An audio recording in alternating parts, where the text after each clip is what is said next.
오늘은 최근 금융시장에서 일어나고 있는 커다란 변화에 대해서 조금 한번 짚어보려고 합니다.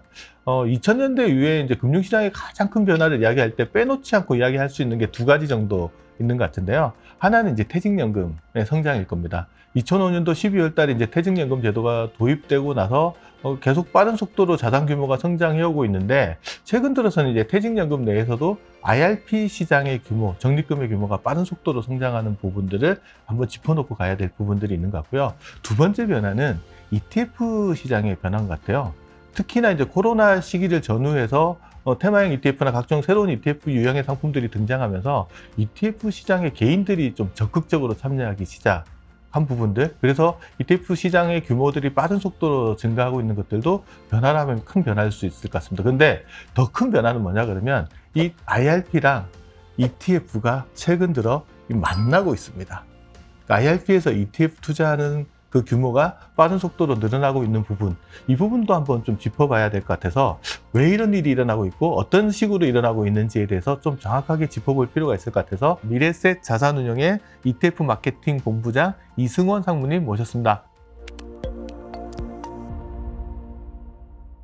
IRP에서 ETF 투자라는 게 이제 오늘 주제잖아요. 그럼 최근에 개인들의 ETF 투자가 확연히 늘어난 것 같은데, 그 현황 좀 한번 짚어주시죠.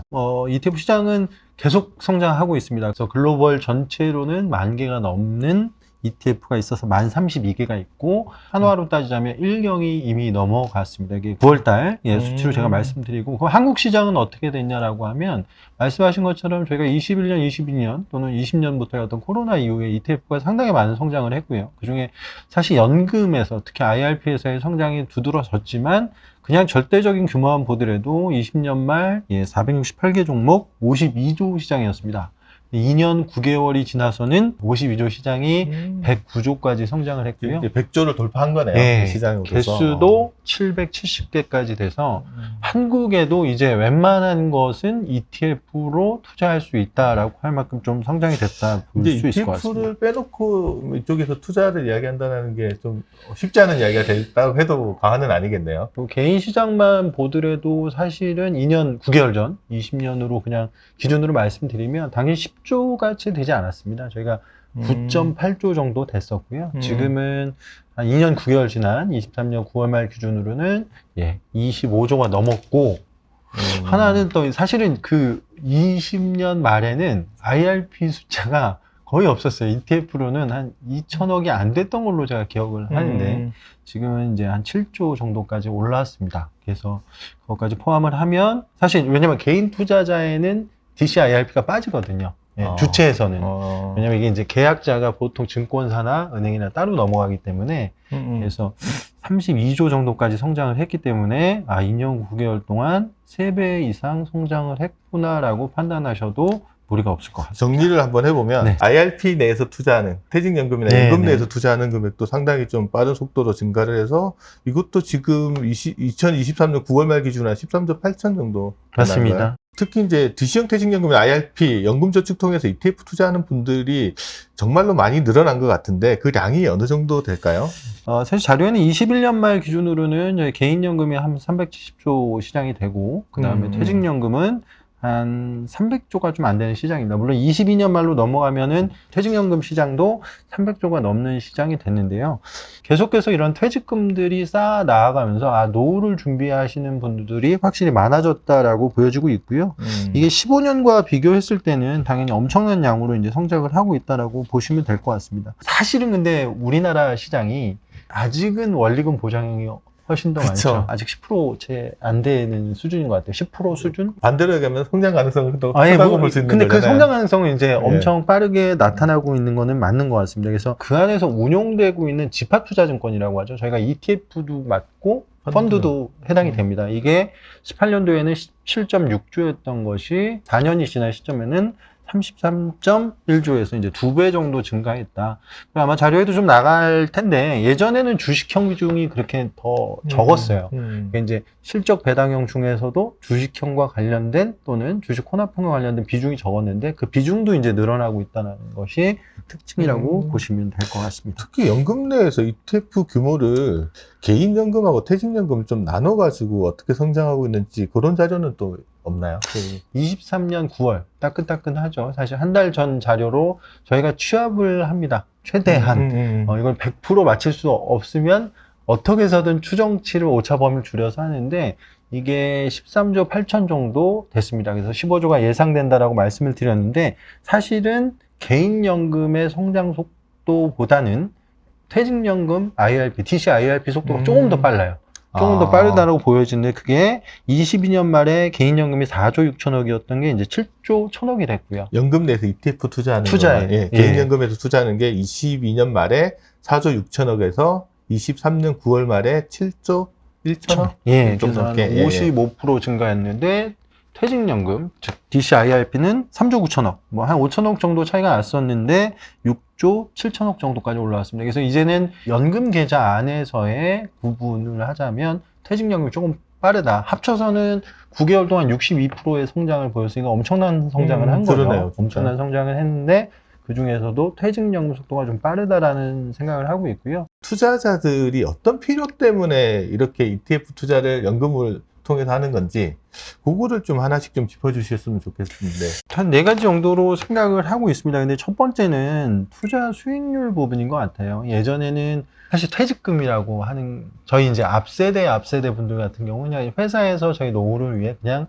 주는 돈. 나중에 돈 주는 돈. 후불 급여 이렇게 이야기하죠. 그 정도였는데 네. 지금은 이제 개념들이 많이 달라지신 것 같습니다. 뭐 투자연금센터처럼 이러한 많은 어떤 지식 컨텐츠들이 공유가 되면서 노후에 대한 준비가 엄청나게 중요하다는 것을 지금 젊은 세대뿐만 아니라 은퇴를 앞두고 있는 세대분들도 상당히 이제 관심 가지실 수밖에 없는 거죠. 이제 퇴직을 하고도 30년, 40년이 나왔는데 이를 어떻게 해야지? 라고 그치. 이제 고민을 하시잖아요. 그 맨날 하고 다니는 이야기입니다. 제가.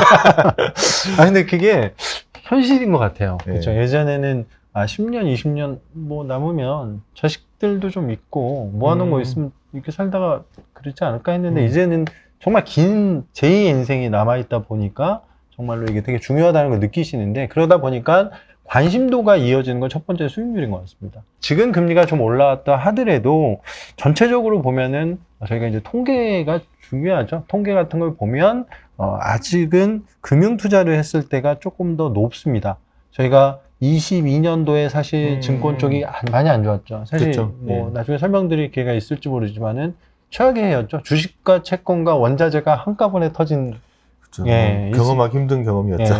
22년도였는데 그런 안 좋은 해가 있었더라도 그 10년 안에는 어떤 일들이 이제 당연히 들어가는데 그때에도 금융투자 즉 증권회사의 일반적인 수익률이 조금 더 높습니다. 그리고 사람들이 기대하는 수익률도 더 높습니다. 그래서 사람들이 좀 이동을 한다라고 보시면 될 것 같고요. 실질적으로 뭐 그 코로나 이후에 네. 이제 ETF 투자하려고 연금 계좌 바꾼다는 사람들이 그렇죠. 생각보다 예, 많이 생각보다 만났던 것 많았습니다. 같은데 이동 규모는 한 어느 정도 되나요? 실제 사례 좀 보시면 좋겠는데. 우리나라 전체 증권사의 이동 규모, 은행의 전체 이동 규모는 사실 통계를 좀 보기가 어렵고요. 공신 안 하더라고요. 네, 이거를 보면 어느 한쪽이 좀 불리해지고 아니 그쵸. 또 하나 이렇게 또 어떤 추세로 바뀔 수 있으니까 사실 예. 조심스러운 자료일 수 있는데 우리나라 사실 그래도 퇴직연금에 뭐 1인자 하면 미래세 증권이잖아요. 그거는 뭐 기사에도 나왔던 내용이고. 그래서 제가 오늘 기사에 나왔던 내용 위주로만 말씀드리면 미래세 증권 기준으로 2023년도에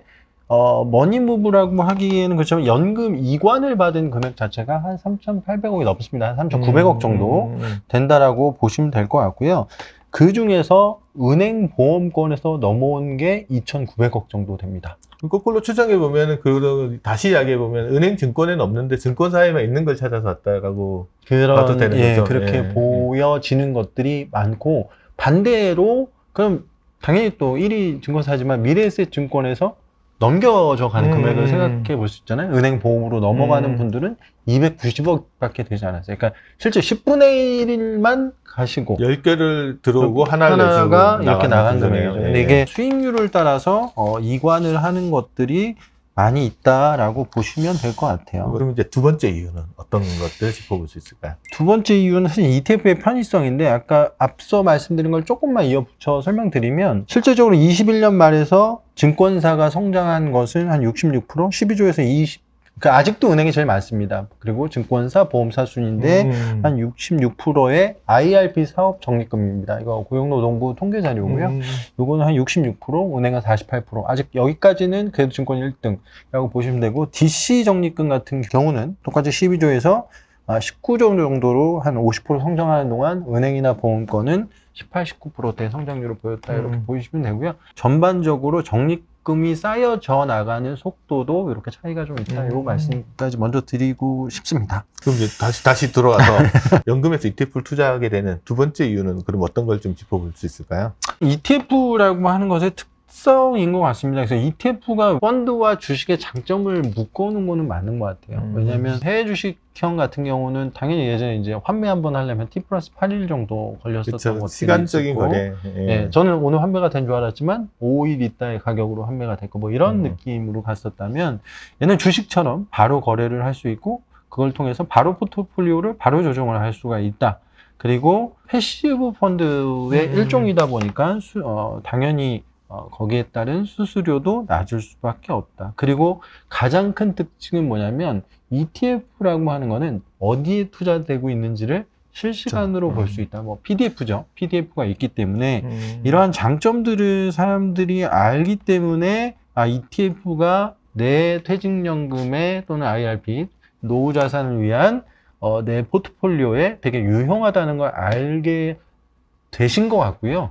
하나 더 추가하자면, 사실은 아까 초반에 이미 한국 시장에는 770개의 ETF가 나와 있다라고 말씀을 드렸는데, 이제는 나 이거 한번 해볼까 라고 생각을 해도 그 ETF가 대부분 다 있습니다. 물론 이제 더 성장을 하겠지만은 제가 봤을 때 770개면은 포트폴리오 구성하시는 데에는 이제 전혀 문제가 없지 않을까라는 만큼 성장을 하고 있어서. 그러니까 IRP 계좌에 적립금을 ETF에 투자하는 사람들도 있었지만, 거꾸로 보면 ETF를 투자하다가 ETF를 IRP 계좌에서 하면 더 좋지 않을까? 그렇죠. 네. 대표적인 게 세금 같은 이슈들이 그렇습니다. 있을 것 같은데, 네. 그것도 한번 좀 짚어주셨으면 좋을 것 같아요. 그게 세 번째 이유인 것 같습니다. 세금, 그 다음에 절세. 이게 사실 되게 큰 이유였던 것 같아요. 왜냐하면 이게 여러 가지가 있지만은 일단 과세 이연이 된다. 항상 이렇게 번 것만에 대해서 세금을 떼가고 이런 걸 생각 안 해주는 게 일반 계좌의 특성이잖아요. 그쵸. 그래서 예. 지금은 세금을 IRP 계좌에서 하면 낼 필요가 없다라는 건 이미 뭐 많이 말씀해 주셔서 아실 것 같고, 그리고 이제 어차피 나중에 연금 수령 시점이 되면 손익통산을 해줍니다. 그래서 지금 손익통산을 해주는 계좌들이 사실 거의 없죠. ISA나 연금계좌 정도가 있으니까. 다이기 때문에. 그다음 과세도 보통은 국내 주식형은 이제 비과세라고 하지만 보통 해외를 많이 하시잖아요. 특히나 이제 해외 ETF, 국내 상장된 해외 ETF 거래하시는 분 입장에서는 이게 매매 차익이 과세되는 부분들이 적지 않잖아요. 네, 맞습니다. 그러니까 이거를 조세 효율적인 투자 수단들을 분명히 찾아야 될 필요성이 있죠. 그래서 이제 세금만 놓고 보면 이제 해외 ETF, 그러니까 국내 상장된 해외 ETF 거래하시는 분들 입장에서는 배당소득세 다 낼 필요 없잖아요. 그렇죠. 그리고 무조건 이제 ISA 계좌나 연금 계좌 같은 거, 만약에 뭐 단기 투자, 3년 이상 투자하시는 목적 자금 마련이면 ISA, 뭐 노후 자금 마련이면 뭐 연금 저축이나 IRP 같은 계좌를 활용하셔가지고 투자를 하시는 게 득이 된다. 네네네. 그런 부분들을 이야기는 제가 반드시 해드리고는 있거든요. 네. 근데 실질적으로 시장을 보면 국내 ETF보다 해외 ETF 투자하시는 분들이 훨씬 더 많으신 것 같아요.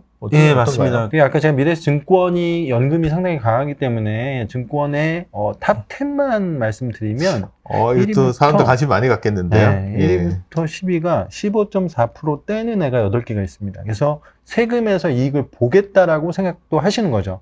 그래서 나스닥 100이 1위죠. S&P 500 2위, 미국 테크탑 10. 그러니까 나스닥에서 10개만 뽑아낸, 그 다음 차이나 전기차, 그 다음 채권형도 마찬가지잖아요. 채권형도 이거 15.4%를 맞습니다. 떼는 거기 때문에 이거를 알고 계세요. 그래서 만기는 회사채, 나중에 설명드릴 기회가 있을지 모르겠지만 그게 있고, 마지막에 CD금리 투자까지. CD금리 투자는 사실은 짧은 예금이지 않습니까? 그래서 얘도 역시 세금을 그렇게 떼기 때문에 실제적으로 10개 중에 2차 전지를 제외한 나머지는 다 15.4%에 대한 배당 소득세를 절약하기 위해서 이렇게 하고 계시다는 걸 좀 말씀드리고 싶었습니다. 증권의 연금 보유 상위 네네네. 그 중에 이제 타이거 관련된 것만 뽑은 거죠. 그렇죠. 근데 사실 또 이게 전체를 설명을 한 7, 80%를 합니다. 뭐 제가 다른 회사 안 집어넣으려고 했던 게 아니라 지금 이렇게 연금을 또 미래신고를 많이 하고 계시고 그 중에서도 이렇게 많이 들어가더라고요. 2023년 9월 말일자 기준으로 이제 자료를 봤더니 이제 연금에서 보유한 상위 10개 중에 한 8개 정도가 15.4%의 배당 소득세를 내는 것들을 네. 연금 계좌에서 하면 상대적으로 세금을 덜 내거나 적게 내거나 할 수 있는 할 수 부분들이 있으니까. 있으니까 그래서 여기서 거래를 한다. 절세 목적으로 한다. 네. 그러면 아까 첫 번째가 수익률. 네. 그랬죠? 맞습니다. 두 번째가 이제 편의성. 편의성. 세 번째가 세금. 네. 그럼 네 번째는 뭔가요?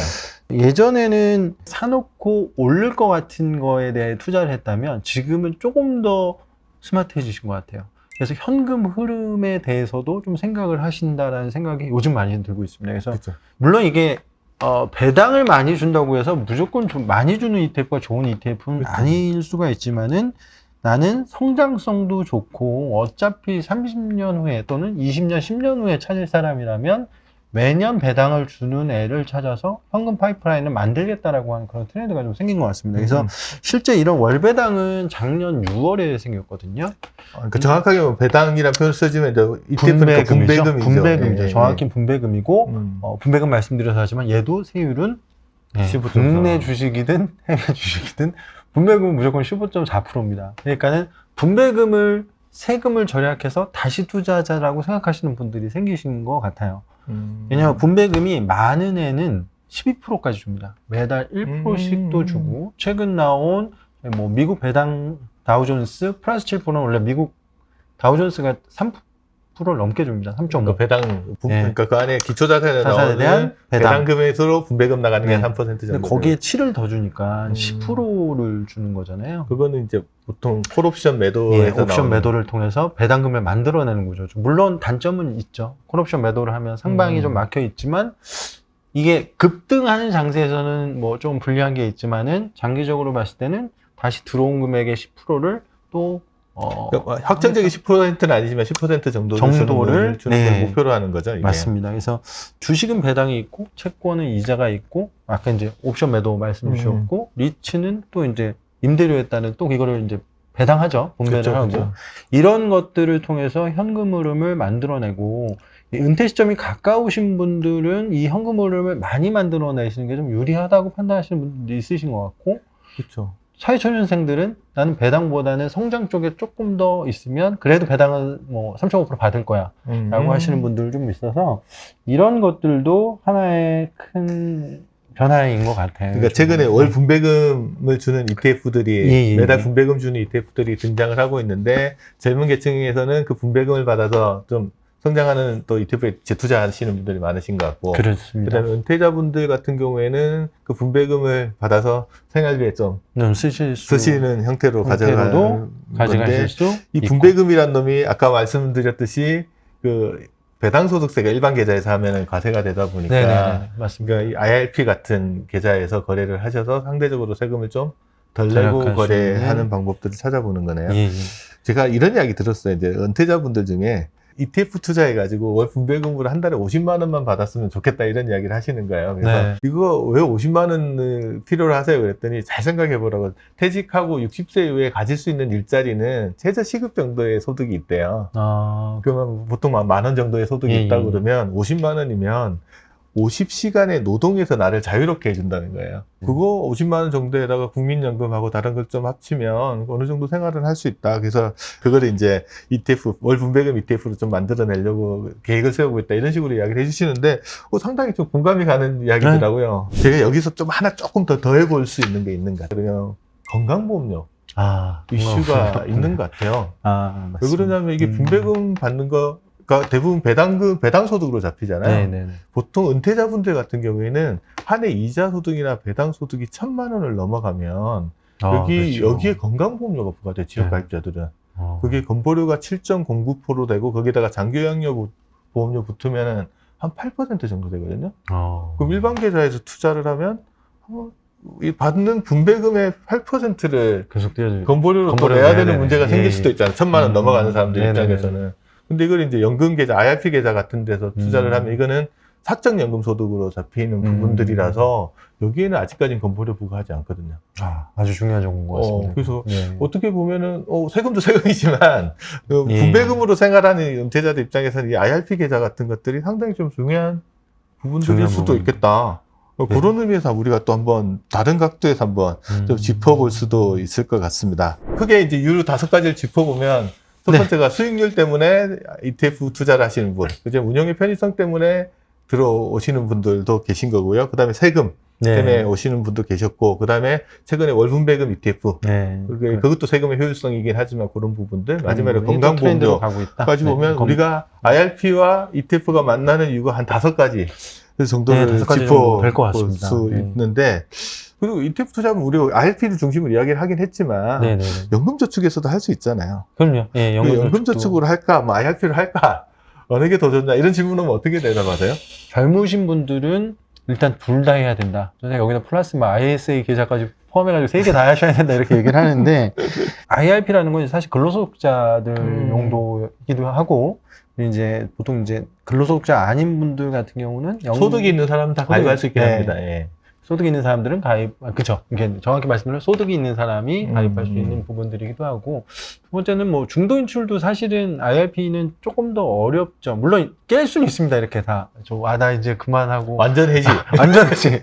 이건 하는데, 중도 인출 부분은 연금저축이 조금 더 쉬운 것 같고요. 왜냐면 특별한 법에서 정한 또는 어떤 규정에서 정한, 뭐 예를 들면은 무주택자가 주택을 구입해야 되는 수도 있고, 또는 뭐 이제 6개월 이상의 장기 요양을 요하는 경우도 있고, 뭐 이런 여러 가지 여건들이었을 때만 사실 중도 인출이 되거든요. IRP는. 근데 개인연금저축 같은 경우는 사실 그런 조건은 없습니다. 물론 세액공제 받았던 부분들을 이제 일정 부분 다시 환급해서 내줘야 되는 부분들은 있다 하더라도, 그래서 자기 상황에 맞게 해야 되지 않나라고 생각을 좀 하고 있고요. IRP는 어쨌든 약간 운용하실 수 있는 자산에 대한 게 개인연금보다는 좀 제약이 더 있으세요, 그렇죠? 그렇죠. 예, 70%만 해야 돼. 위험자산에 투자하고 나머지 30%는 또 안전자산에 투자하셔야 되는 것도 있고 라고 해서 이 차이점만 명확히 아신다면 좋겠고요. 제가 왜 서두에 2개 다 해야 된다라고 하냐면, 사실은 저희와 같은 근로소득자는 세액공제 부분이 상당히 큰 부분이잖아요. 그렇죠. 예. 근데 이게 IRP로만 하게 되면 900만 원 한도까지 할 수 있는데, 요 900만 원 한다고 연금저축은 600만 원 한도잖아요. 그래서 요거를 좀 같이 하면 어떨까라는 생각이. 연금저축이 한 해 600만 원. 네. 그러니까 추가로 300은 IRP. 아니면 그냥 IRP 900. 네. 예, 이게 제 대답입니다. 왜냐면 또 젊으신 분들은 결혼이라는 것도 있을 수 있고, 뭐, 이렇게 뭐 집을 물론 무주택자가 사실 수도 있지만, 어떤 상황이 있으면 잘 모르겠으시면 이렇게 2개 다 하시면. 제가 보기에 40대, 50대 정도면 노후준비 생각을 하기 그렇죠. 시작을 해야 되니까, 그때라면 가능하면 연금계좌 활용 용도를 높이시는 게 좋고, 그러면 연금저축 IRP를 말씀하시듯이 한도껏 어떻게든 해보는 되는 한, 능력이 되는 한 해오는 것도 좋은 방법인 것 같습니다. 그때 이제 그 계좌의 특성에 맞게끔 운영을 잘 하시는 것들이 좋은 것 같습니다. 그러면 마지막으로 이제 IRP에서 ETF 투자하시는 분들에게 당부하실 말씀이 있다. 사실 저희 IRP나 연금저축도 마찬가지고 이런 노후 자산에 대해서 조금 당부드리고 싶은, 뭐 감히 말씀을 좀 드리자면, 이게 이제 장기 투자라는 관점에서는 분명히 보셔야 된다라는 말씀을 드리고 싶습니다. 그래서 시장이 항상 좋은 게 아니기 때문에 위험을 감수한 포트폴리오는 꼭 만드시는 게 맞다라고 생각을 하고요. 두 번째는 내가 정한 원칙이 있으면은 이제 리밸런싱도 신경을 써서 해주시는 게 좋다라는 생각을 좀 하고 있습니다. 장기적 관점에서 투자하는 게 필요한 것 같아요. 부안해동 하다 보면 아무리 좋은 자산을 갖다 줘도 맞는 것 같습니다. 손실을 볼 수 있으니까, 특히나 이제 이 IRP라는 것들은 적립식으로도 투자할 수 있는 가능성이 있어서 그렇게 자기 투자에 맞게끔 좀 장기적인 안목으로 투자하면 좀 좋을 것 같습니다. 오늘은 특히 IRP에서 ETF 투자 이 둘이 만나는 이유 에 대해서 우리가 좀 이야기를 해봤어요. 저기 양평에 가면 두물머리 아시죠?